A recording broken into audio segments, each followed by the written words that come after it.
it's another side that like wants to take more, wants to go that one more round, because like going that one more round when you don't think you can, that's what makes all the difference in your life. You know what I mean?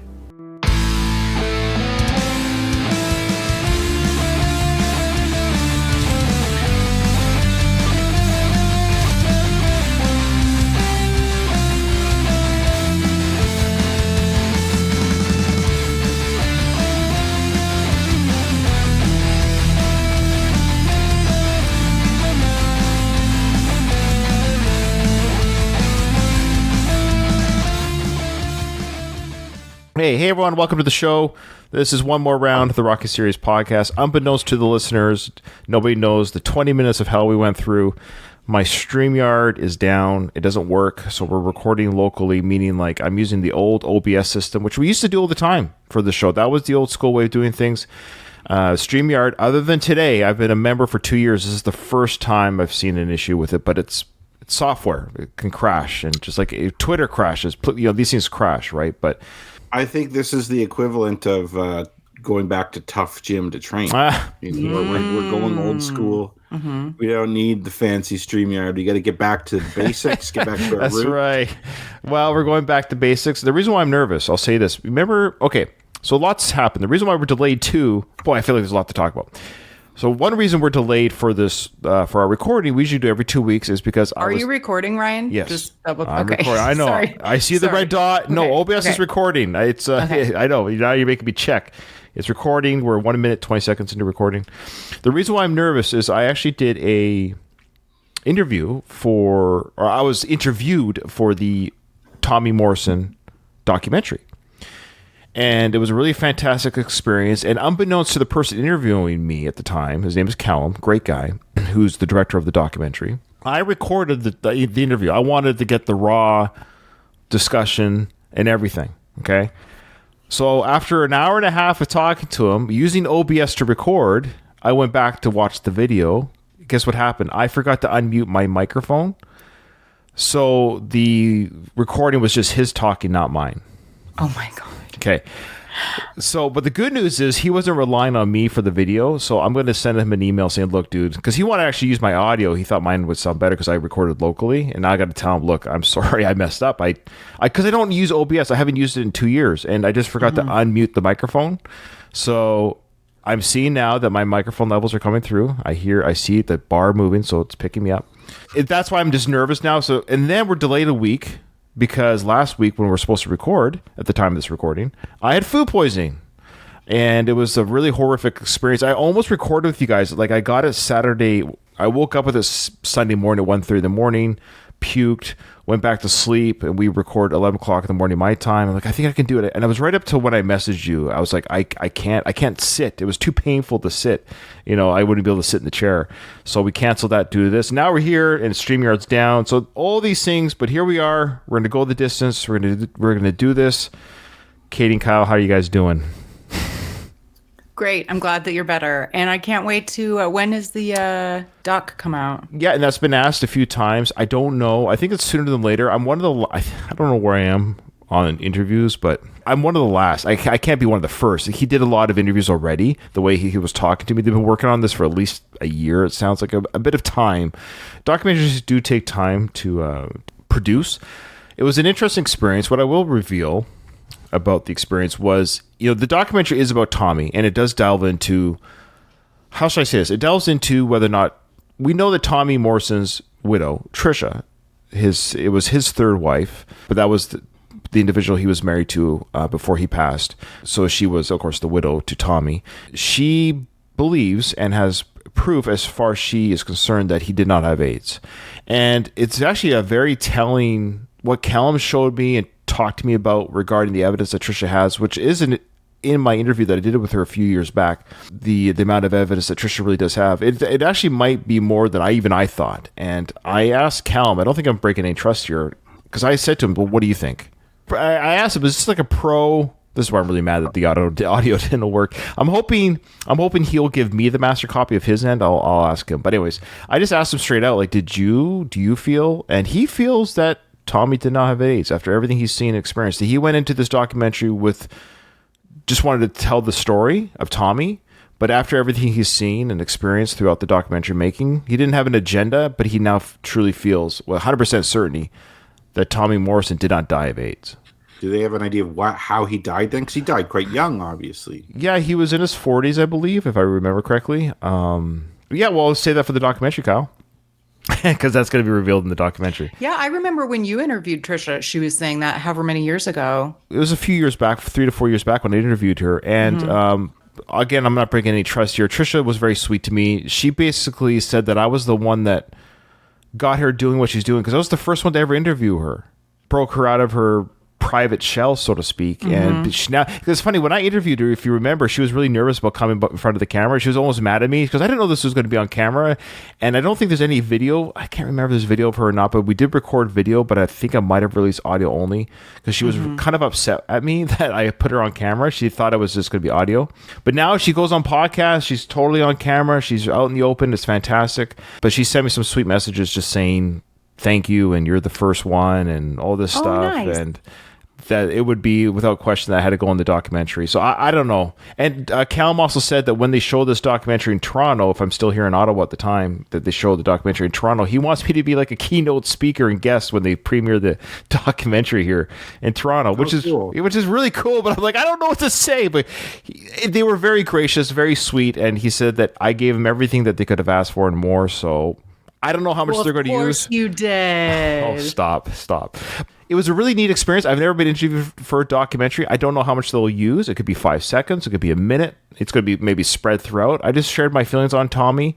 I also was kind of diplomatic. I was like, I don't know. I don't know if he died of AIDS or not. Like, I don't have an answer. And came from the approach of, I will have to see this documentary that I'm being interviewed for to see where I land on my feet. You know, even though I interviewed Trisha, I was still not confused, but I was like, it seems like she has a lot of evidence, but the more I listen to Callum's evidence of what they have and stuff, long story short, there is no paperwork on him ever having AIDS. It doesn't exist, is their narrative. So where did it come from? Is it just some anonymous source reported it? No. Yeah, He was supposed to fight someone, right? And that's why they canceled so these are all great questions. I can promise. Okay, here's two things. One is going to be the documentary because he told me these answers in the interview, or right after we do this recording, I'm going to message Callum and say, look, dude, can you just send me? Because he said that he sees no reason why I couldn't just release the full interview on the podcast. So there you go. There's the tease. So I'm sure he wouldn't mind uploading the audio, at least just the audio parts of the interview, and I'll upload them to YouTube. To YouTube and our podcast. So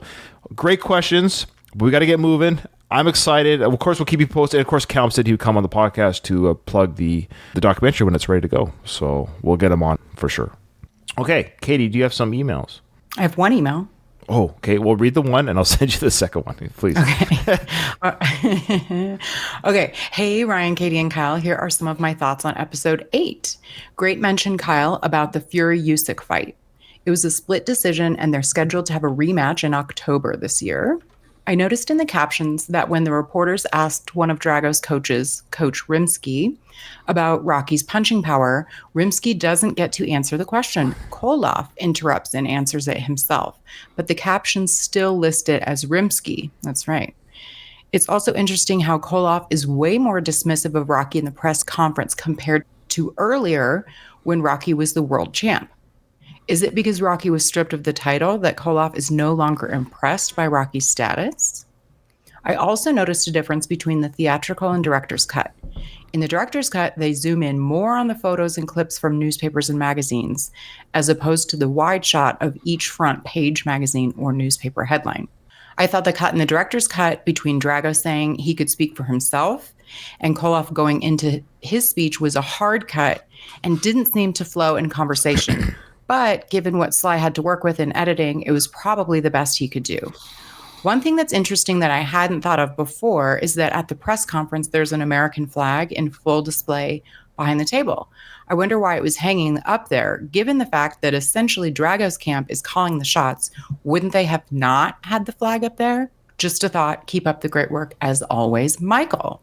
So Koloff probably knows nothing about boxing. He's a propagandist. He's a handler.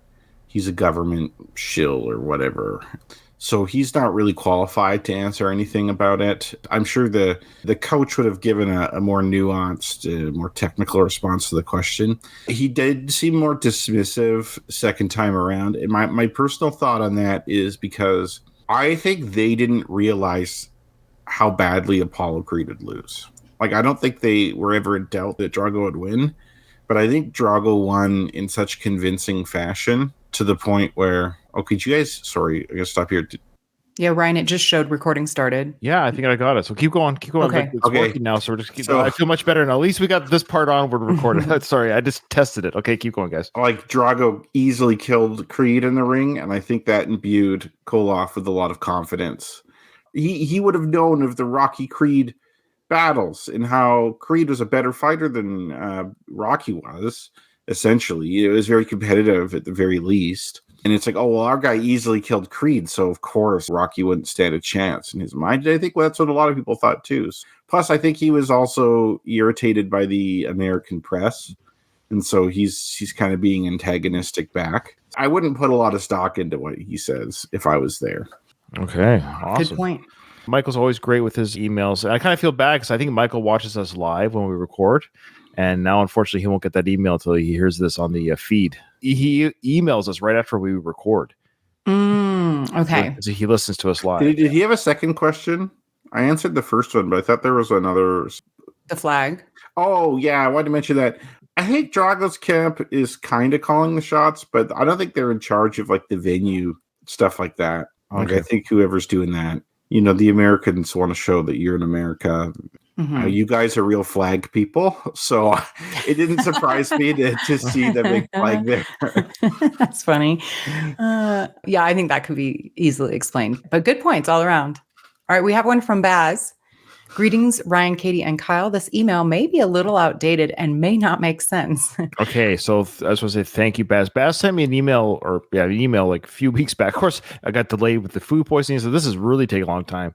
This somehow got lost. I don't know, accidentally must have deleted it because he sent me an email. Goes, I don't want to be a bother, but I think you missed one of my emails from way ago. So I feel bad, Baz. Thank you so much. Long-time listener of the show, so that's just the preface to why he said that there. Get it together, Ryan. I know.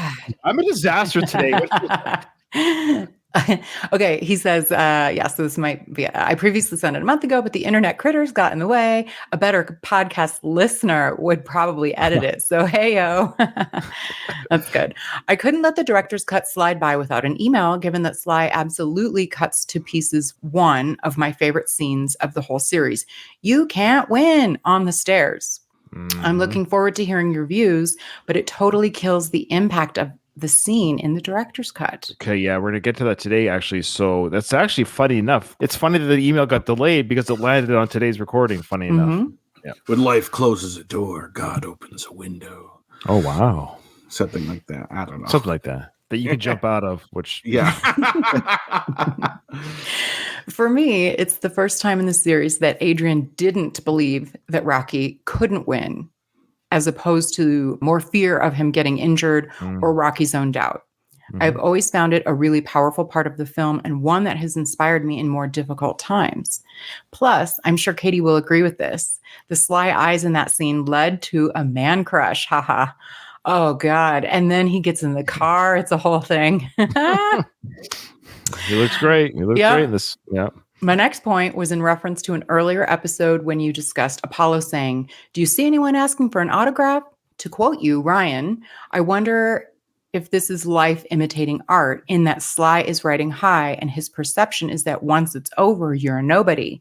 Move on to Rocky V, and that drop has happened to both Rocky and Sly, and they appear as outcasts. Interesting perspective. I would only push back a little bit. Don't mistake the bombing of Rocky V to Sly's popularity or fandom. Like, I don't think Sly has ever not been a draw. Meaning, he could still go anywhere in the world and he'd be swarmed by people. His box office clout did diminish in the early 90s. Well, around Rocky V before Cliffhanger and Demolition Man, sure. But the Rocky V's, funny enough, it wasn't actually the least amount of... Balboa made less money at the box office than Rocky V did, to be honest with you. But the point is, Yeah, I know what he's saying, but I think Sly probably still got sworn with autographs, all the same as well. But it could have been a fear that he could have had, for sure. Yeah, agreed. Then comes Balboa, where Sly has matured and recognizes that fame isn't as black and white as he once thought. Hence the autograph scene. Probably overthinking it. Probably. Another observation. What is it with the Stallones and timelines? The Stallone family show timeline appears more messed up than the Rocky films. The family Stallone show. Is that that's a bold statement. Probably. Okay. Yeah.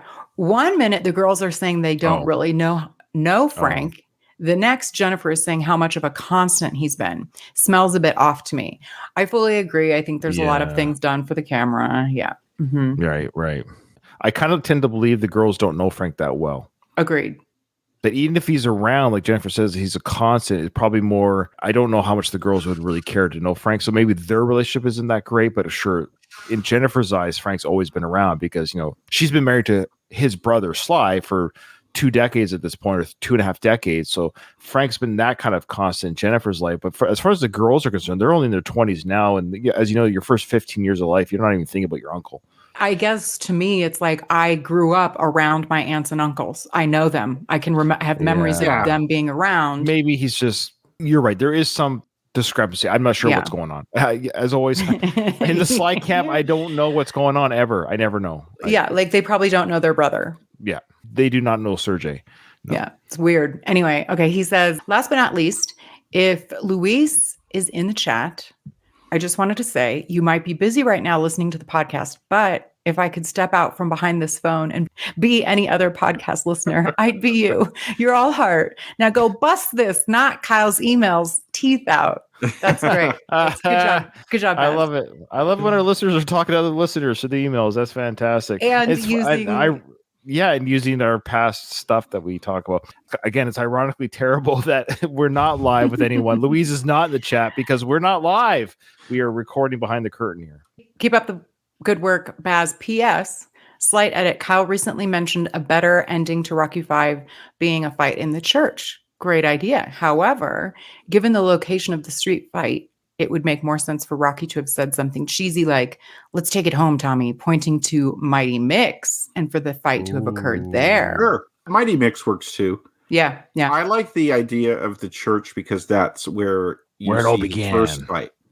So it comes full circle and it ends in that ring. But Mix is fine too. It's a ring, but not like the big ring. No, it's great. Thank you so much, Baz. That's awesome. And we appreciate all the emails. Send us an email. Check the show notes for the email address. Give us a review rating on the good old iTunes and stuff. It's been a while since we've gotten one. They do come in, but give us one, guys. We'll read it out.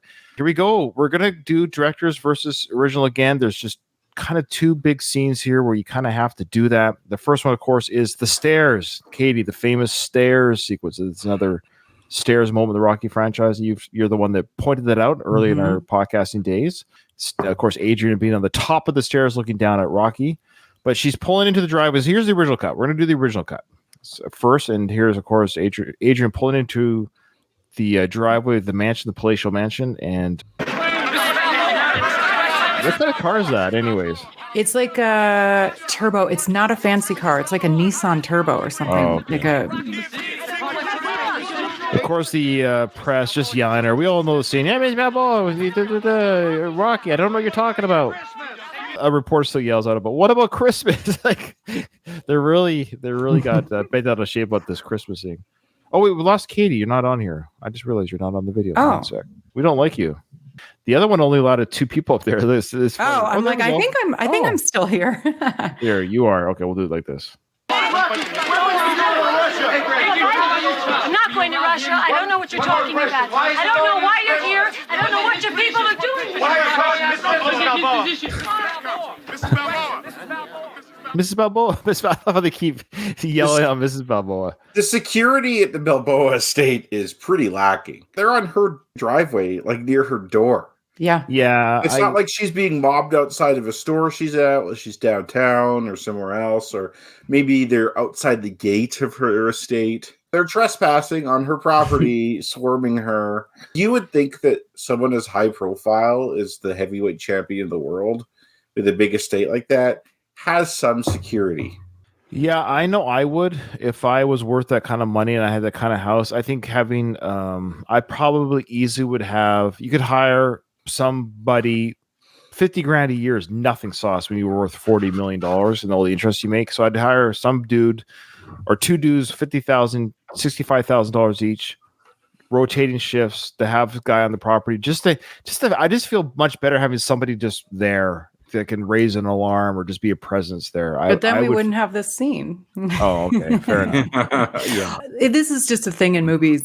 Also, the cars, they would have a garage. Really, like they wouldn't pull up in front of their house and not have these, especially his car in the driveway, the Lamborghini, like not be covered. There'd be a back entrance from a garage. Fair. Yeah. Okay. So she goes in. I think some time passes. Rocky comes home and now it's dark out. So Again, the entrance. Go to the garage, Rocky. Yeah, fair. So just for the trivia, so people are tracking at home listening, you guys have your answers to the Drago? Yeah, I did a few things. I don't have a lot of good lines for him. I don't have a lot either. Again, for listeners, what we're doing for trivia, folks, is I can't remember if we did the assignment on camera or not, or like on the podcast last episode, but the assignment was off camera using the honor system.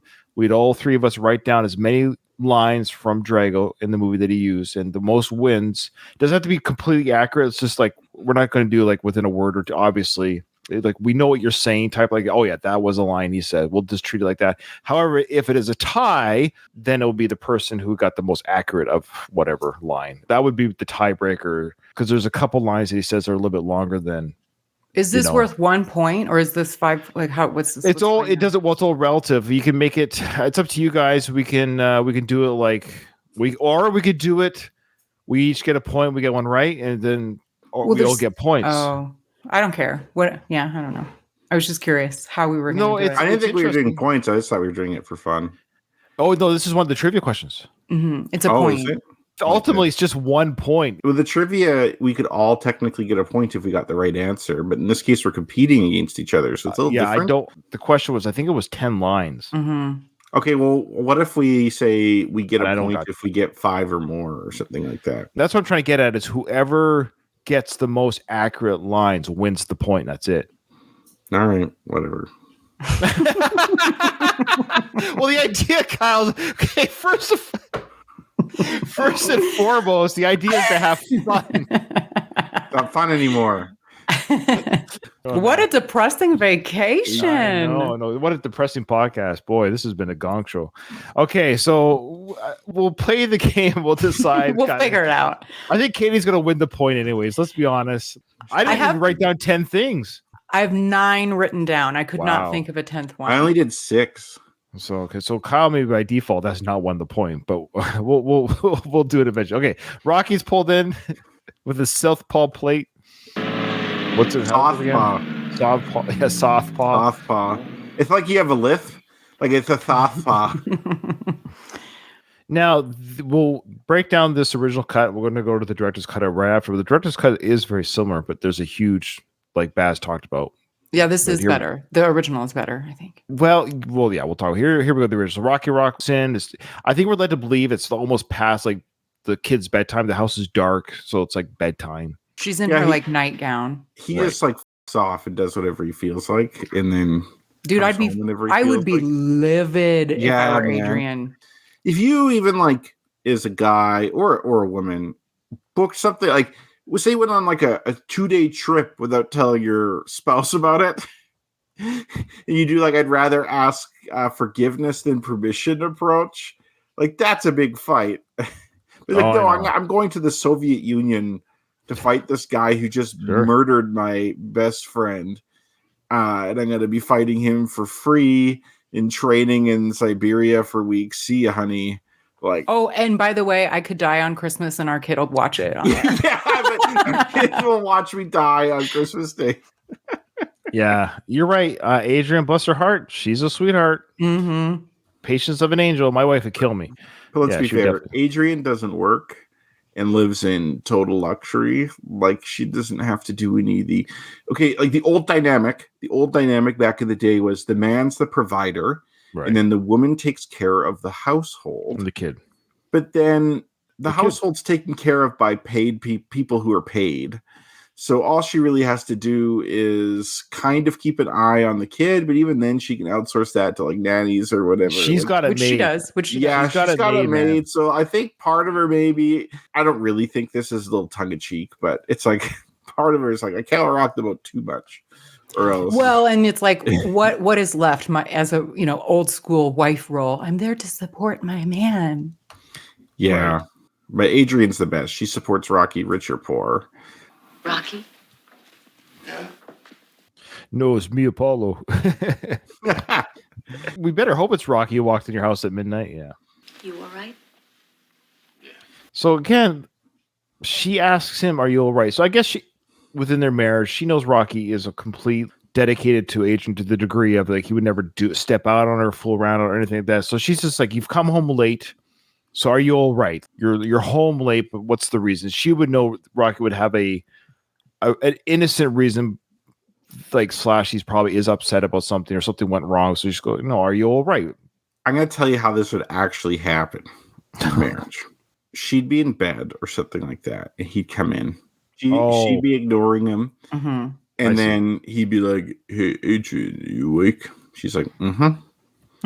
And then he'd be like, how do you feel about all this? And she's like, fine. I feel fine.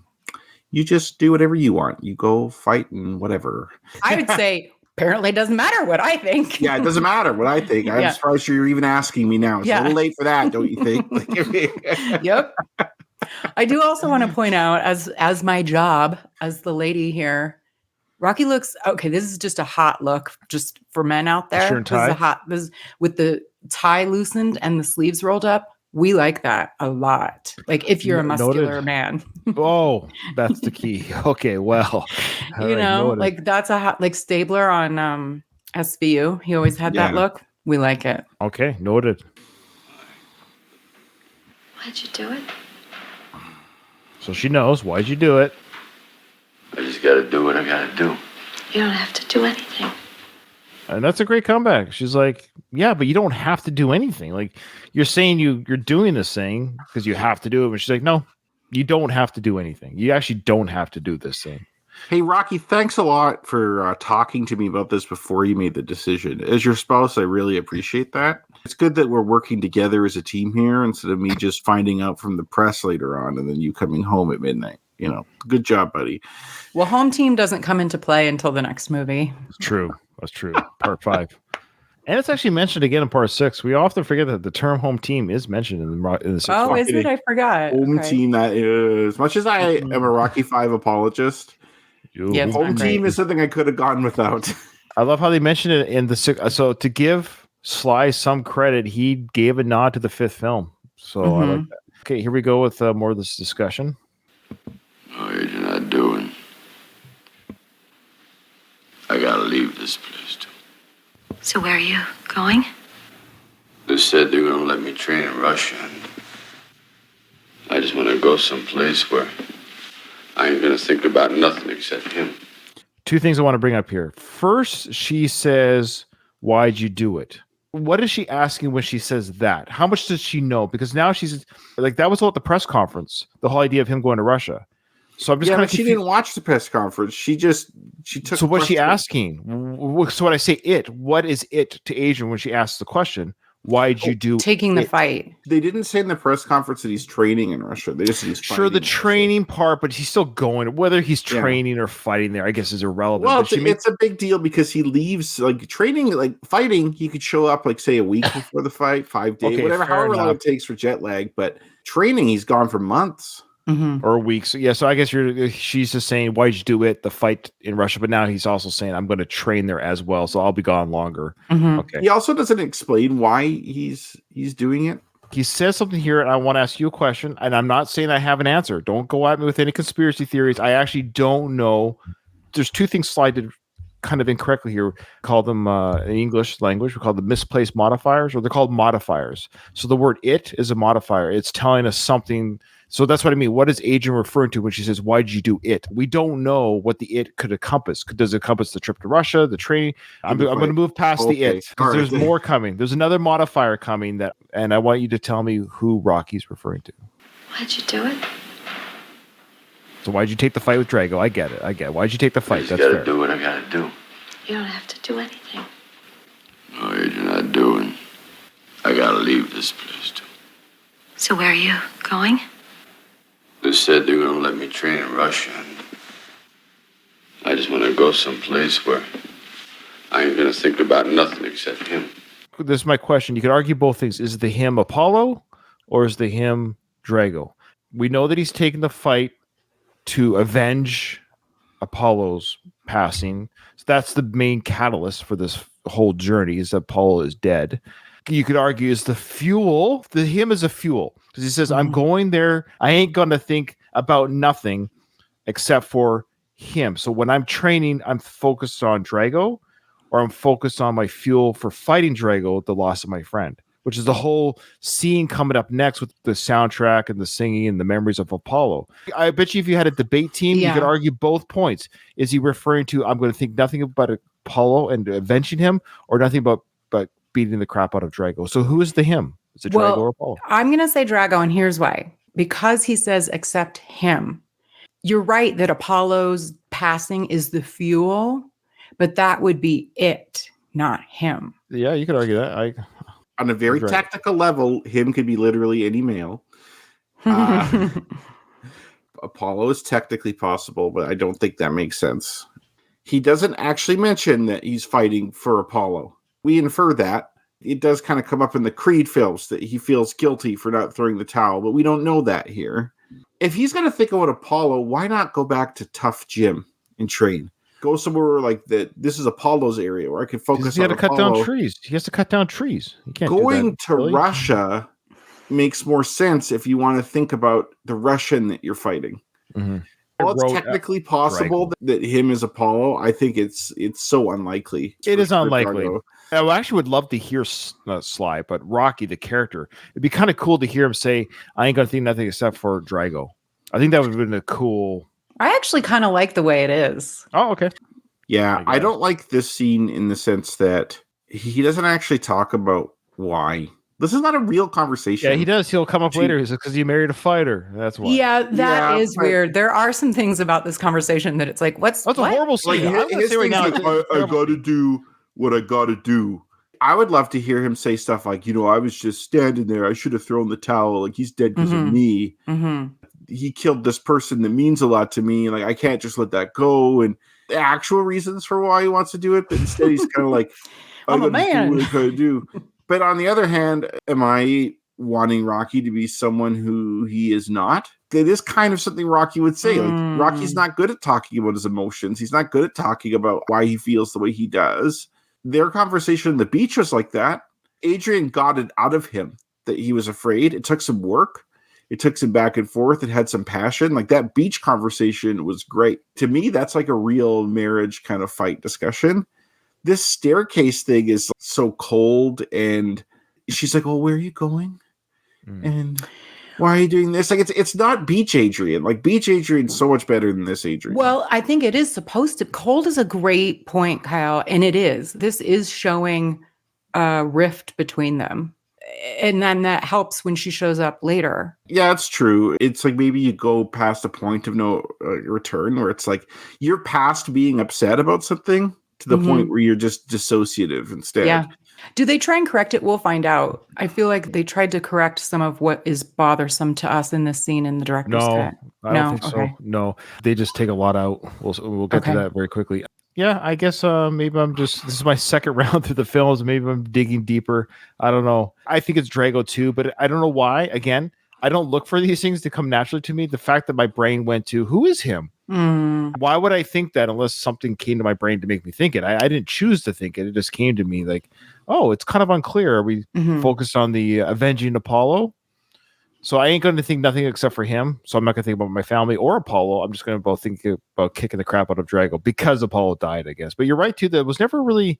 He never really verbalized, I'm doing this because Apollo's dead. It's never really verbalized, even though Tony talks about Apollo in the barn. But Rocky. That's why he corrects it in Creed, I think. Yeah, good point. But yeah, we don't really hear Rocky talk about it. But you could argue, yes, it's too painful, blah, blah, blah. The whole car scene with the Lamborghini, kind of Robert Tepper's song coming up. that is him thinking about Apollo. So it's in his head. Yes, that's a good point. Yeah. Great point, Ryan. Yeah, I didn't think about that, but yeah, the car scene does kind of tell you without saying words that it's in his head. Apollo's on his mind. And Apollo dying is on his mind. Yeah. Rocky, give it some time. Don't do this. A lot of people live with hurt. Adrian, a lot of people don't have a choice. I do. And for that, you're willing to lose everything? So he's kind of right. He's just saying a lot of people live with hurt or pain. True, Adrian, they do. But Rocky's saying, I have options. I have this hurt and pain, but I actually have the option in his worldview to do something about it, which is to fight Drago. So he's saying I actually have the ability to do it. Let's say his arms are broken right now from a skiing accident. He couldn't do it. He wouldn't be having to fight Drago. But he's saying I have the capability to fight the guy. You might not agree with this is how I'm going to deal with it, but I have the choice, and the choice is I want to take this guy on. Well, I believe Adrian says what I'm thinking, and that is even if you win. Oh, that's coming too. She's right. That's also a good she's point totally right. Yeah. But this next bit is, I'm curious to see what you guys think of it, because she essentially, they reverse the beach scene conversation about having stuff, losing everything. But you're right. This ain't everything. This ain't everything. This house and the cars and all the stuff we got. That ain't everything. It's literally the opposite. What the fuck are you talking about, Rocky? Like, she doesn't mean the house. You're not losing the house because you're going to Russia. No, you're going to lose the house for other reasons. But well, actually, they are going to. Funny enough, they are losing the house because if he never went to Russia, they wouldn't have to get that power. Nah, man, he would have got tax exemption. No, this fraud's been going on longer than the fraud's already been happening. Like, for example, are you sure? I thought no. I'll give you a reason why. Now, sorry, Katie, are you with Kyle on this? No, the fraud happened when they went to Russia. My understand. No, I don't understand money stuff. I really don't. But as a viewer of the film, actually, no, you are right. You're right. The whole premise was a tax extension because he wasn't there. Tax extension. They weren't around to do it. So somehow Paulie was able to give power of attorney, which is weird. Even though he was in Russia too. The reason I'm saying this, because why did power of extension ever come from Paulie? That'd be like my brother-in-law. Okay, somehow give power of attorney for my house on behalf of me and my wife. No. Paulie is the mailman, basically. I'm going to talk about this in the next podcast, but this is not Paulie's fault at all. He is fucking innocent. I'm just going to say, though, Paulie had nothing to do with the document. It just went from Paulie's hand to Rocky's hand. It was a power of attorney that Rocky signed, and he didn't read it. He thought it was a tax extension. Mm-hmm. We need to get an actual financial professional, like somebody who deals in tax extensions, and just to watch that scene and say, can you decipher what are they talking about? Who's at fault? That's me. I work in finance and stuff. Kyle's like, hello. Okay. Sorry, Kyle. Sorry. All right. But anyway, I think Rocky's response is asinine. So she's like, are you willing to lose everything? He's like, this house, this thing isn't everything.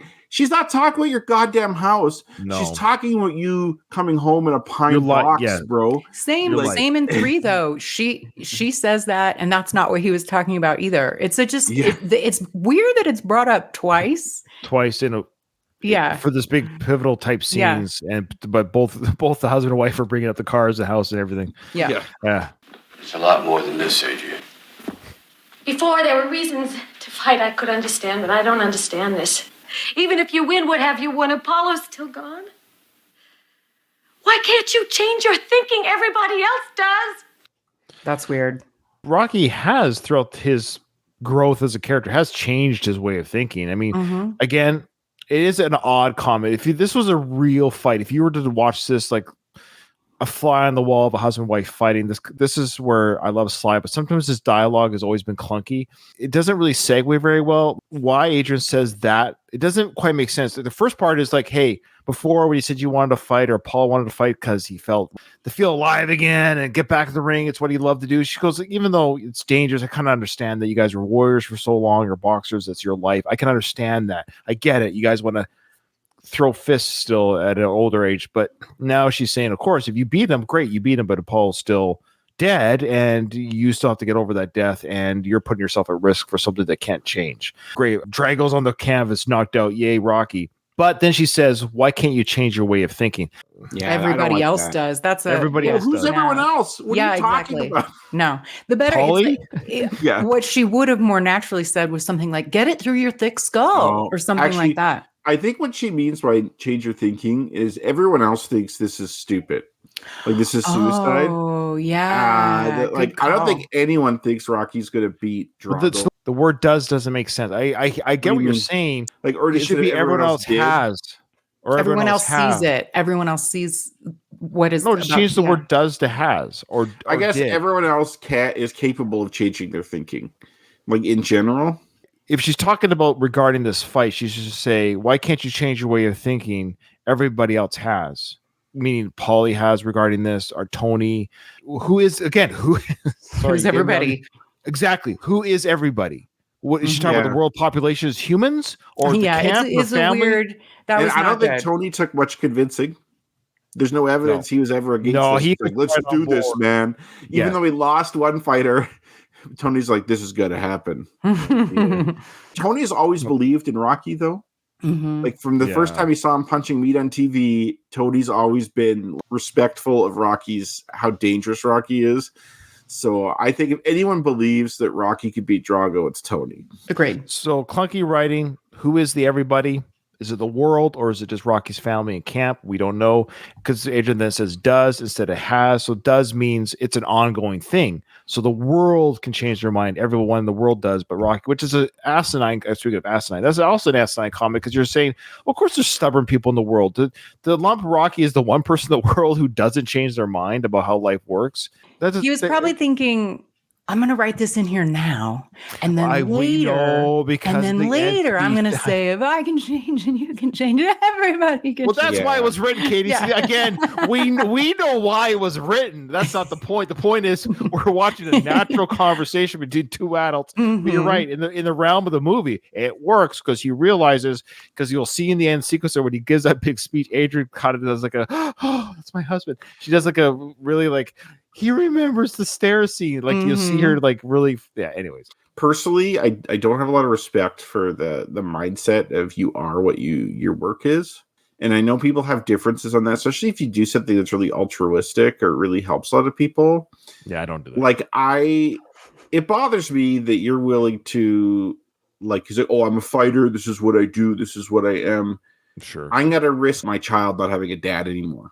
Mm-hmm. I'm going to risk my marriage. I'm going to risk my family. You know what I mean? The idea that, oh, this is I box, this is what I do, and that this defines me. I don't respect that at all. This stage in my life, I look at this fight and I'm like 110% on Adrian's side here. Oh, for sure. And it's a little, I mean, as humans, I guess we can go back and forth, but in Rocky 2, he's like, well, before I could do anything I wanted because it was just me. But now I got you, I got the kid. Well, he still has her and the kid. So now it's different.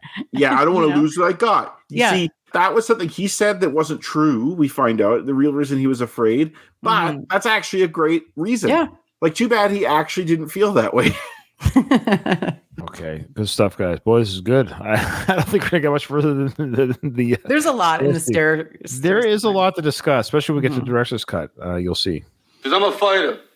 I'm a fighter. That's the way I'm made, Adrian. There you go, Cal. That's the way I'm made. That's what you married. We can't change what we are. Yes, you can. There's some truth to that. I'll argue some things that Rocky's saying here, meaning it's an uphill battle. A lot of who we are, it's who we are. And look, we can get better. We can get more patient or more kind or more skilled at a trade. Or like, yes, this gets into a whole discussion of free will, which is a fascinating discussion. For example, let's say I do take up a hobby. Podcasting is just a silly hobby for me. Nobody cares about my show. Nobody watches, but I like it. It's fun. And I've gotten better at it. But the fact that I decided to do a podcast show and shows and then kind of get better at it, is that a choice or is that just something that I did? You know, what I mean by this is like, that's who I am. That's what I decided to do. Of all the hobbies I picked, why did I pick podcasting? It's not like I investigated all the hobbies of the world and chose podcasting. Like every single option wasn't presented to me. I just chose podcasting. So what I'm getting at to some degree, it's a silly example. What I'm saying is we're all built at the age of whatever they say your personality is formed at 5 or whatever it is. Of course, you learn and you grow, but Rocky is Rocky. Adrian is Adrian. Kyle's Kyle. Like, you guys probably aren't that much different. If I was to meet Kyle 25 years ago, I'd probably recognize Kyle. Yeah, sure. If you met 25-year-old Ryan, what you'd see is my personality pretty much the same as it is now. Convictions and things like that. Yeah. But within a 25-year-old persona, like, I'd be young, I'd be naive about things because I didn't. But my persona, who I am, not what I know, Or not what I've learned, but who I am is still Ryan. You wouldn't be confused by Ryan. He's right. He's like, you knew me when you married me, right? And we're married. That's what he's saying. I'm a fighter. This is what I know. It's what I do. So he's not wrong, but he says you can't change it. That's obviously, again, it's a very you can't change anything. It's the stupidest statement here. In actuality, we kind of see the same fight in different forms happen in the last 3 films. You have the fight in Rocky 2 where he doesn't want to be, he's like, I'm not meant to work at a meat plant. I'm not meant to sweep floors. I'm not meant to be on commercials. I'm meant to fight. It is who I am. Eventually, Adrian comes on board. You have the fight in the second film where it's a little bit the opposite, but they have to get on the same page with him fighting and they have to become a team with that. The third fight really is like the second. The fight in Rocky 4 is a lot like Rocky 2 in the sense where he's like, well, I'm a fighter. This is who I am. It's just like a more high stakes version of the second Apollo fight, where instead of she's worried about him going blind, she's worried about him getting killed. And he's just like, I'm doing it anyways. Mm-hmm. You'll get on board. And she does. She had to be in a coma, but then she wakes up from the coma and she's like, win, Rocky. Rocky, he knows how to negotiate in the sense where he's just like, oh, I'm doing it. And then it's up to her to get on board. And here she can't. I think that he's pushed her past her threshold. And she's like, I can't do this. Yeah, it's weird. And I'm trying to be more sympathetic to Rocky because I've been really hard on him here. And it's like, okay, well, if I didn't throw the towel and I was feeling all these things, would I want to get revenge on Drago? Yeah, I would. I could see myself saying, well, I'm going to win or lose, I'm going to fight this guy. Because it's like you're in your raw emotional state. It's like an emotional reaction. In these cases, it's like what your partner should be telling you is when you're talking to them before you take this fight, they say, look, if you want to take it. But I want you to wait X amount of time to cool down. And if you still want to fight him, we'll talk about that. But don't make a decision hastily like this based on emotion. Mm-hmm. All right, good stuff, guys. I love it. Can't change anything, Adrian. Yeah. Can't change anything, Adrian. All we can do is just go with what we are. You can't go with what you are. Have you read the papers? Okay, so again, great point by Rocky to a degree. He's saying it's who I am. Like, he's not going to become a school teacher overnight. Like, he is who he is. He's a fighter. That's what he is. He's 40-something now. But again, a broad statement just saying this is the train I'm on. This is the locomotive train. I'm going full speed ahead with this. This is who I am. But she's saying it kind of very quickly here. She's like, fine, you can't change who you are. Well, have you read the papers of what they're saying about this fight? Which is interesting because she's talking about the papers, talking about the fight. Now, are these papers talking about speculating if Rocky takes the fight, or how much time has passed? I suppose so. Because it makes it seem like he comes home the night of the press conference. That's right. Yeah. You have no reason to believe otherwise, even though technically it could be different. But it's like, you think they would have spoken?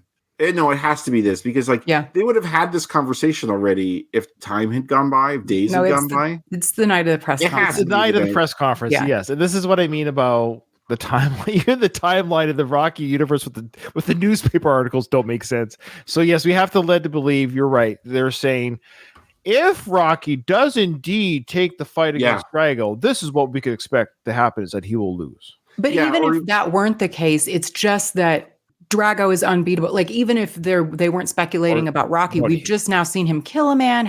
You've seen it? The papers are all saying he's an unbeatable person. Well, she says you can't win, so I think it's directed at him that you're the. Well, yeah, I think she's just saying it could also mean no one can win. No one could win. That anyone that fights Drago will die or be killed or mutilated. Isn't it funny though? The man who just died made the argument that we are born with this killer instinct. You can't turn on and off like a radio. Basically, we are who we are. We have to fight. I'm doing this no matter what. And then he dies. And then your argument to Adrian is, hey, I'm a fighter. I got to do this no matter what. you're following his footsteps. Like the only reason you didn't get killed is because, well, it's because it's a movie, but because you're a better fighter. You did what it took to beat Drago. But even then, we find that Rocky gets brain damage from this fight. Or this fight, maybe it was the straw that broke the camel's back or whatever. This fight does cause permanent damage. It does cause a lot of problems. He talks very normal here in the part 5. Just a month later, he talks like a full R word. And it's like, well, even let's say you win Drago. Let's say Drago's a shill, and he actually goes down quite easy, and you don't get hurt. What now? You can't be a fighter forever. You're not going to be 65. You gotta fight a robot. Yeah, we argued that when Apollo was saying it. We're like, listen, dude. You got to have an exit plan, bro. You got to make more of your life than just your work. And that's actually like a real thing with people who retire. A lot of people go into depression when they retire, especially if you make your work your life. And if that's how you define yourself, through your job, when you stop working, what meaning do you have in your life anymore? Like, I'm not saying you shouldn't. I can't wait to have no meaning. I can't wait. I'm not saying you shouldn't care about your work or be involved in your work or have the work define part of who you are. But it's like you need to have something going on outside of your job. I feel like empty nesters have that too. It's like your life revolves around your kids, and then they're not there, and you're like, what do I do with myself now? I can't wait. Okay, I say that because my kids drive me nuts. I feel like I have to work 7 days a week all the time. Yeah, like that sounds awful. It is so much. It is so much work having kids. Okay, Ryan works harder than me because he has more kids than I do. He had twins. That's a ton of work. Ryan knows more than I do about this. And then it's like I get some time away from the kids rarely. I've had like a couple days away from them. Younger. Yours are younger. It'll come. How old are your kids right now? 11 and 4. Yeah. Your 4-year-old's your problem. Your 11-year-old probably doesn't bug you. Honestly, the 4-year-old's the problem. Yeah, I'm being honest. Like right now, my youngest they just turned 10 actually last weekend when I got sick. Thankfully, it was right after their birthday party. But the twins turned 10. Right now, they're in the house. Becky's out. She's at the gym. And I'm recording. The kids they're at the age where I don't even have to do anything. I respect that. I respect that. There you go. The point I'm trying to make, though, is when I get time away from them, like sometimes they'll be camping with their grandparents or something like that, and there's a couple days away. I get the house clean finally, which never happens because these mess it up so quickly. I miss them. Of course you do. You know what I mean? Like, it's like all this other time, I'm like, get out of my house, leave. I just want some peace and quiet. I just want some me time. And then it's like, you have this Stockholm syndrome. And you're like, Stockholm syndrome. Come back. I miss you. Yeah. That's how I'm with the dogs too. Like when they're annoying to me a lot of the time. Like, God, just leave me alone. And then they're gone for a day at the groomer. And I'm like, oh. That's the conundrum of anything. We're social creatures, but we also need our own time. It goes both ways. And I have absence makes the heart grow stronger, right? It's true. And I have adult children who are almost 26 and 24-year-old sons. And, there's times I see photos of them on Facebook, and memories will come up when they're, 10-year-olds and stuff. Aww. And whenever Facebook started back then, I'll see the memories of them. And like, of course, I miss that when I was everything in their world. But it's the natural order of things. They both have wives now, and they're having their own life. Daddy time is over. It's a special time, so embrace it when it happens, Kyle. But it's okay when they become adults. You're always gonna be a special part of their life. Grandkids, man. Oh, they're coming. You get to relive the little kid, awesome baby days without fucking grind, man. Like no wonder grandparents love their grandkids so much. Of course, they're right because we raised the kids, and now we get to enjoy kids without raising them. That's the dividend of children, man. The dividend of children. It's like puppies. Pays way later. Puppies while taking care of the dog. Yeah. A puppy visiting That's a good analogy. Is the best. And then it's like it can go take shits in someone else's house after. You get to play. Yeah, you play with the puppy, get the licks and kisses, play with the puppy, pat its head, and then you're like, the puppy gets done. Get the hell out of someone else's shoes, not mine, but I still get to pet it and play with it. Yeah, that's great. Yes. Oh, she's about to do the big. Of course, the big reveal. But as much as we've been hacking on the scene a little bit or dissecting it, which is what we do on the show, I will say Adrian or Talia Shire and Adrian's character and Talia Shire's delivery here of this part is spot on. Yeah, so I love Adrian. Her desperation, because what she's saying here is this does not break the Adrian code, because as Rocky says, Adrian always tells the truth, which is a very interesting statement of itself. But the idea here is Adrian's saying, like, look, at the end of the day, what are you doing here? You can't win at suicide because she's desperate. This is her husband. She's trying everything she can to stop this from happening. Do you know what everybody says? It's suicide. You've seen him. You know how strong he is. You can't win. And then, of course, Rocky looks at her. It's funny how she says it's suicide. He doesn't look at her. But the moment she says you can't win, they're like, what? But I'm Rocky. There is something primal about being a man and having your wife tell you another man is stronger than you, and there's like something that hits a chord with a lot of men where it's like they would not want to even have your wife verbalize it. It's true. A lot of men could kick my butt, but have my wife just point that out. Hey, that guy over there could beat me up, honey. Like, thanks, honey. Yes, thanks for letting me know that guy can beat me up. But yeah, his head swivels around real. And he's a fighter. Mm-hmm. And he's a fighter. So there you go. He's attacked. For me, if my wife really said that, I'd be like, whatever. Yes, I'm not a fighter. So there's a lot of guys that could beat me up because I don't throw fists with anybody. So that's probably very common. But for a fighter to hear that, like, oh, that's who that's his identity. So for her to say that your very identity is, okay, fine. You're saying you're a fighter. That's who you marry. Well, I'm telling you, this fighter can't beat this guy. Mm-hmm. So that's gonna sting that much more. It's like if you told me, Ryan, you can't cook filet mignon. Okay. I'm not a chef. So that wouldn't sting me. That wouldn't hurt my pride because I don't proclaim to be a chef. It's not who I am. It's not who you married, honey. You didn't marry a cook. So the fact that she says you can't win, and I married a fighter, and this guy can't beat this guy. So yeah. Adrian always tells the truth. Aww. No, maybe I can't win. Maybe the only thing I can do is just take everything he's got. But the baby, he's going to have to kill me. I don't know if that's the best thing to say there. The music, I kind of forgot how spectacular the music is here. It's nice. The lighting, I love that it remains dark and shadowy.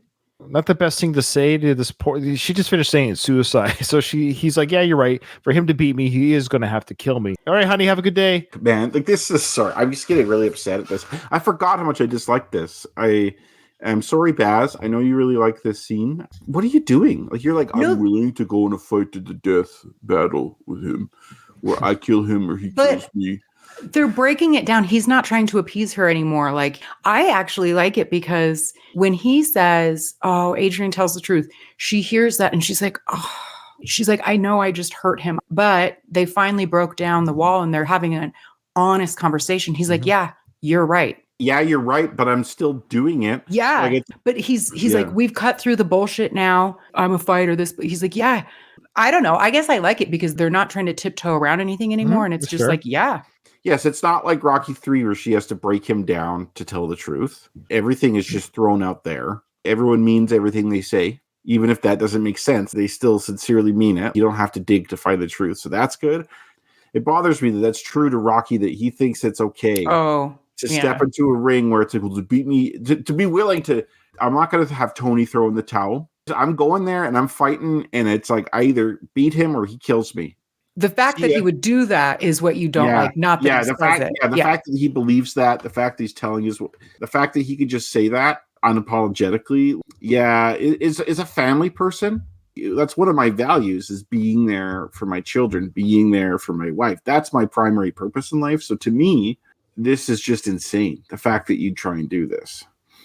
Well, it is, but they're both saying things. They're from a conversational standpoint. They're both saying things that they know will hurt the other one by saying it, but it's honest. Yeah, like it isn't a long, drawn out fight where they were. Yeah, I get it. Like they're not saying bullshit, but it's just. But Rocky, why? I guess it bothers me that like I get in my life, if I get in a fight with my partner, it may take a day or two, but we'll come to some sort of resolution, right? Where it doesn't seem like they're doing that here. Like it just seems like, okay, well, we just put our cards on the table and they're pretty nasty cards. Now it's done. The director's cut, they do kind of have a little bit of a resolution though, right, Ryan? Yes and no. Are you talking about before he goes to the car? Mm-hmm. So I watched it today. We won't get to today, of course, but I watched it today, and yes and no. That'll be next episode for sure, because we're going to do the director's cut version of the stair scene. Not much more to add, but there's a little bit to add, and then we'll do our trivia, and then. And it goes on to explain to kill and to kill me. So I love how he says, to beat me, he's going to have to kill me, and this is how he's going to have to. So this is the process of the murder. Sorry, I love how he breaks down the killing process here, and he says he has to be willing to die himself, which is an odd caveat. Yeah, but but that's what makes it matter. Like that fact is why Rocky's doing it. I don't know what that means. So no, he just means it's two warriors going in. We're both willing to die for this. This is a fight to the death, or not to the death necessarily, but this is no holds barred. So Rocky is saying, well, we know what he says here. We've all seen this movie 100 times, but he's saying, yes, for him to do that, he's got to be willing to die himself. Okay, but Drago killed Apollo. So are you saying that during that fight, Drago was willing to die himself? That's why he was able to kill Apollo? Yeah, exactly. Yeah. That's what I don't understand is why does Drago have to be willing to die himself in order to kill Rocky? He does not. That maybe is some misplaced confidence on Rocky's side. Yeah, you guys do have a point. I guess the way I'm allowing it is different this time. That was just an exhibition. And we see, and now I guess the Russians know because he's not taking any money. Like they're like, oh, he means this isn't just a fight to Rocky. You could say that yes, Rocky's going to come in full steam, pissed off. If they're professional trainers, any professional trainer would say, look, we know Apollo took it lightly. We saw him dance. We know Apollo's character enough to know that he was a bit of a showboat. Fine. Rocky's coming in pissed off and angry. We got to take him a little bit more seriously. So, Drago, if you intend on killing him in the ring too, you got to be willing to die yourself. I guess that's I guess. Yeah. If I was Drago's trainers, though, I would be concerned. I'd still think that Drago would win, but sure. Yeah, Drago's not fucking around. No, he's taking lots of roids still, and he's training hard, and he wants it pretty bad, both on a personal level and because he has to. But I don't think Drago has any conception in his mind that he's going to get killed in the ring. Yeah, you're right. He does not have the genetics to it. Yes. Tiny little man. Okay, but here we go. Here's Rocky's explanation of how Drago has to kill him. He's going to have the heart to stand in front of me. And to do that, I just lied. Sorry. This is one of the worst written dialogue Sly has ever done. I'm sorry. Yeah. Check this out. Think about what he's really saying here. In order for him to beat me, he's going to have the heart to stand in front of me. And what kind of heart does he have to have? Well, I got another condition that we have to put on the heart now. And to do that, he has to be willing to die himself. So he has to have the heart to stand in front of me, and that heart has to be willing to stop beating. Is essentially, I don't know what that means. No, the heart is like you see heart used in the Rocky universe. Yeah, I know, but I just love how Drago has. Anyways, okay. Yeah, Rocky's saying that like in order to stand in front of me, you risk death, which I think is a little bit like Rocky's saying that Drago has to be like Rocky, which is bullshit. This dialogue sucks. I think you guys are missing out on the fact that it doesn't matter what he says because look at him. He's so pretty. Yeah. I've been on the opposite side of this, or it's like there's like a female character on a show and stuff, and I'm like, oh, I really like her and stuff. And my wife's just whatever. Like she's like your perception is being skewed a bit by other factors. He looks like this shot is great. Yeah, well, wanting to someone really goes a long way, and yeah. He's got to be willing to die himself. I don't know if he's ready to do that. I don't know. So I don't know if he's ready to do that. So what is the outcome of the match, Rocky? I'm confused. This is what I'm confused about. Yeah, so let's say Drago doesn't have the very things you said. Because you just finished saying this is the contingency that you need to beat him, that he's got to be willing to die himself. But I don't know if Drago's ready to do that. So are you going to lose? He's put these conditions on Drago. The dialogue he's like trying to sound really dramatic here. Yeah. And the character or Sly? Sly is trying to sound really, really dramatic when he's writing this for his character here. It doesn't come across well in today's day and age. And maybe in the 80s it's different. I've seen some of this in other 80s stuff too. Some of this dramatic stuff, and it's just I don't know. I'm not like an 80s expert. I was too young to really appreciate stuff. But I don't know. It sucks. I'm sorry. It sucks. I bias towards Rocky 4s. I don't like it, but he's busy sucks. with Brigitte right now, and he's like, "Oh, hang on, babe. I gotta rewrite the script real quick." Yeah, and I guess at this stage too, no one's gonna question it. I don't think Sly's the man. This is a problem when you become so successful. It's like you get surrounded by yes men. That's why Rocket 5 is a better film. I think there's better dialogue. Yeah. I think the dialogue is better written. Like, Oh, so I 100%. wrote that dialogue in part 5. So I think he did better family drama dialogue in part 5 for sure. Mhm. Yeah, and as mean as I am to Sly here, I can't write a Rocky film. Like, it's easy for me to criticize him and to give him shit here. And that's the thing, old critics, is it's like a lot of sports critics couldn't play sports the way these guys Well, do. no, They need to have a level. A lot of like music critics couldn't produce music like that, right? So it's like it's easy to be a critic. It's hard to be a creator. So in that sense, it's like I still respect Sly for what he's done here. Critics are just audiences with a voice. When you're a public performer, you're performing to the audience, but then I have to have an opinion on it, and I've just verbalized it. So you're right. Being a critic doesn't mean you have to do the thing, but don't perform in front of me if you don't want to hear my opinion. Yeah, exactly. Yeah, I mean, obviously we're critiquing it on purpose. We're nitpicking things. It's definitely not a perfect movie like the original Rocky was, but it's so enjoyable. Oh, I love this. I love this film or this movie. It's not really a film. It's a movie. It's a popcorn movie. It's a lot of fun. It's easy to watch. It goes down easy. And to any doubters here, contrast this scene to the scene in Rocky 1 when he gets back from talking to Juergens at the Spectrum late at night and sits down in the bed. And he's like, all I wanted to do is go the distance. No one's ever gone that distance at Creed before. And if I could do that, I'll know I'm not another bum from the neighborhood. That is brilliant dialogue. That gives a clear reason why you're doing this, makes things realistic and in perspective. Him and Adrian seem like a team there. Like, that is just, as the kids say today, chef's kiss. This is not that. He took his eye off the ball and his eye is on Brigitte right now. Yeah.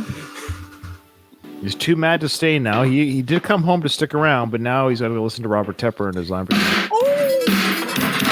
Well, we're not going to play it. We're not going to play it. We all know the song. We can't play it for the copyright stuff, blah, blah, blah, the whole It's song. one of my favorite scenes. It's my second favorite scene in the movie. It's a great montage. So good. It's fun. It's fun. Of course, I love this montage. I like the music. And I like the choices they made for which scenes to show. I remember really liking this as a kid. Yeah, he looks great. And he's pissed off. He's thinking about Apollo. We see his thinking about Drago. Forearms. He can actually drive now. Yeah.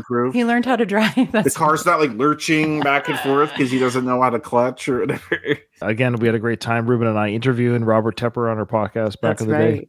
Yeah. He's got that nice 5 o'clock shadow too that looks really good on him. In this.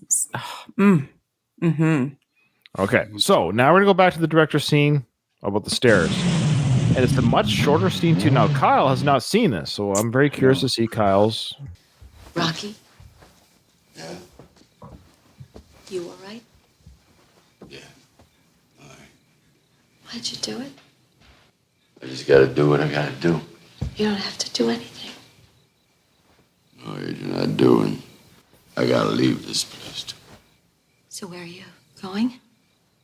They said they're gonna let me train in Russia. I just wanna go someplace where I ain't gonna think about nothing except him. Rocky, give it some time. Don't do this. A lot of people live with hurt. Adrian, a lot of people don't have a choice. I do. And for that, you're willing to lose everything? There you go. One big change there. No talk of everything. Cars, house. Yeah. So even Sly took it out, Kyle. He took it out. I appreciate it, buddy. Okay. So that was cut right out. Was anything else cut out? I feel like there's a couple of other things. But that was the big one there. So there's no talk about cars, everything. Okay, let's continue. It's a lot more than this, Adrian. But he doesn't talk about the cars. Before there were reasons to fight, I could understand, but I don't understand this. Even if you win, Paul is still gone. Now, that scene right there. That's different. She says that differently, yeah. Yeah. For our listeners, and I wanted to mention this scene is not in the original cut, but I really love Talia Shire's acting here. She composes herself. She says, Apollo's still gone, and that choked her up, mentioning that's still fresh in their memories that Apollo's dead. And she holds her hand to her mouth to compose herself, like to say the words, Apollo's still gone. It choked her up. I just want to go back. I just love how she did that, Talia. Even if you win, Paul is still gone. Why can't you change your thinking? Everybody else does. Because I'm a fighter. Do you know what everybody says? See, I'm a fighter. That's it. There's no, you can't change who we are. Nothing. That's all gone. I think I was misremembering. I think this is better. It's different. So I don't Yeah, think it's no, you're worse. right. And I had said I think the original was better, Oh. and I think I was misremembering. They've taken out a lot, or Sly took out a lot. He took out the there's more than this house. Then he took out you can't change who we are. Blah blah blah. I'm moving forward with who I am. Then she goes right into this is suicide. This is key. Coming up here. That it's suicide. You've seen him. You know how strong he is. You can't win. Different. Long hold.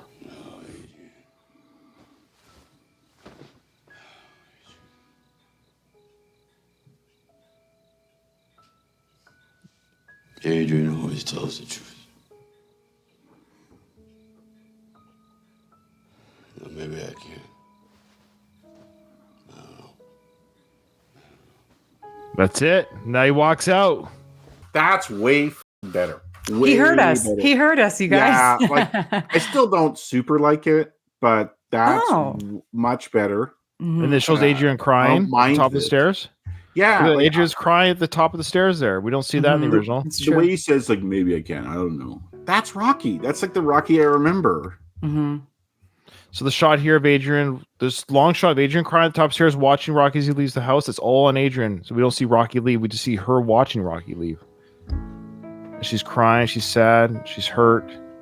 Then she walks away. And now we go to the Lamborghini scene. Oh, way better. And Way, it's interesting with way, this scene way here, better. Kyle, you'll see that the flashbacks, I'll just show you. The only difference here is they're black and white. Yeah, I don't like that. I like Okay. the color flashbacks. I do like the black and white montage at the end of Rocky 5, though. Mm-hmm. The Measure of a Man one. That one's cool. But for some reason, I don't know, color hit well with me in this. I don't mind black and white. Like, I don't think to me it's just a silly preference. I think both are fine though. Now, I will say this for a tease regarding that dialogue, Katie. Remember the whole sequence there where he says, Kyle, that it's not in the director's cut, where he says, in order for him to beat me, he's got to do all this stuff, da da da da. It's been cut from that scene, but it's inserted later. Mm-hmm. Yeah, Kyle's shaking his head. You'll see Just where when it's I done. thought it was safe. Now, maybe you'll like where it's inserted, but it's an He interesting. said. Yeah. So that's my teaser for you, Kyle, who has not seen the director's cut. The dialogue is placed later in the film in a certain sequence, and the question will be: is Rocky remembering the deleted scene, or is he thinking of the scene as right now in his head as we watch the scene? So we'll have that discussion. Okay, and now it's time for trivia. Let's go. Okay, I got to get running soon. Do you want to do the trivia or no? Can we delay it till next time? Yeah, we'll just save it at that. So yeah, we'll do the trivia next week, which will be the Drago lines in the film. So give ourselves another week. You can add to it. That's fine. As long as you don't cheat, that's totally fine. Kyle, have a good, happy Father's Day tomorrow to you. You too, my friend. Yes, Katie, don't both get to of play you. Dad. I'm You- going. you I'm got- going to see my dad. Yeah. Yep. Good. Okay. That's wonderful. And Rocky, I hope Rocky and Sly has a good Father's Day. I wonder if Sly is going to call his other son. Anyway, all right, What guys. about Frank? Do you think Frank's going to call his son, or do you think Frank's son is going to No. call Frank? They're not gonna have a good Father's Day. Those two. All right. Thanks everyone. Thanks for watching. This episode is over. I didn't hear no bell.